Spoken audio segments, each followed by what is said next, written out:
Hello, so glad you stopped by for a chat. I would like to share some thoughts and ideas with you, not only as an author, but also as a friend. I'm a retired teacher turned writer, and if you visit my website, you'll find out more about my teaching career and why I chose to take an early retirement. You'll find that information in the introduction to my novel, This Business of Children. If you read my bio, you'll discover what I've been able to accomplish since the age of 55.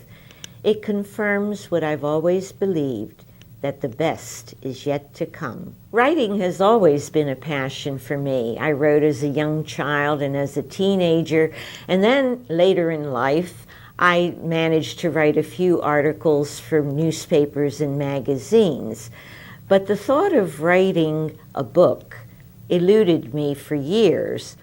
But then in the early 90s, I began to write seriously into fiction.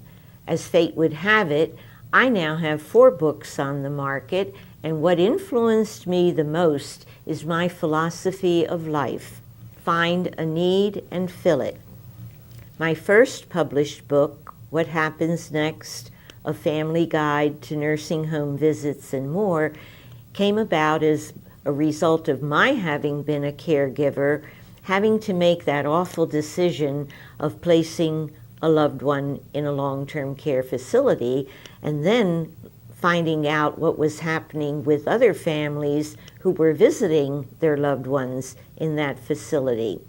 This book took me across the United States, giving workshops to family and professional caregivers. It also provided me with a lot of exposure in TV, radio, and teleseminars. My second book, Entering the Age of Elegance, a rite of passage and practical guide for the modern maturing woman, came about as I discovered so many women were terrified of aging. And in speaking with them, I discovered their major fears and decided that I could possibly help them make that transition into second adulthood with style and grace. This book also provided me with quite a bit of media exposure. Now, about my third book, believe it or not, I actually trashed the manuscript after I wrote it. And a dear friend of mine retrieved it saying, "You are not throwing this book away."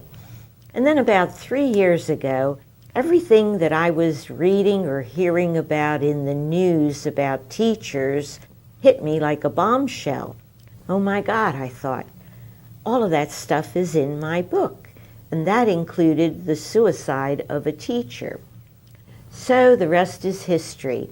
This book won the Bronze Award in the Reader's Favorite competition for 2012 and has been written into a screenplay by Don McNabb. In writing this novel, I hope to celebrate good teachers everywhere. My latest book is a children's book entitled The Girl Who Didn't Like Her Name. Now, there are a lot of kids out there who don't like their names. Alessandra Teresa Petrucci doesn't like her name because it sounds foreign. It's very lengthy and hard to write. It's almost as long as the alphabet, she wails. But young readers will discover how she solves her problem. A wise Indian guru once said that man is a house with 4 rooms: the physical, the spiritual, the mental, and the emotional. Problem is, he tends to visit only one of those rooms each day, whereas it would be in his best interest to visit all 4. Well, I do visit those 4 rooms daily, and it has made a big difference in my life. I also have what I call my COPD plan of action: consistency, optimism, perseverance, and determination. And having this plan of action and employing it on a daily basis has enriched my life personally and professionally. Now that you've come to know me a little better, I hope you'll visit my website and take advantage of some special offers and freebies. A final reminder, I am not in this for fame and fortune. If any of my books can help someone, that's enough of a reward for me.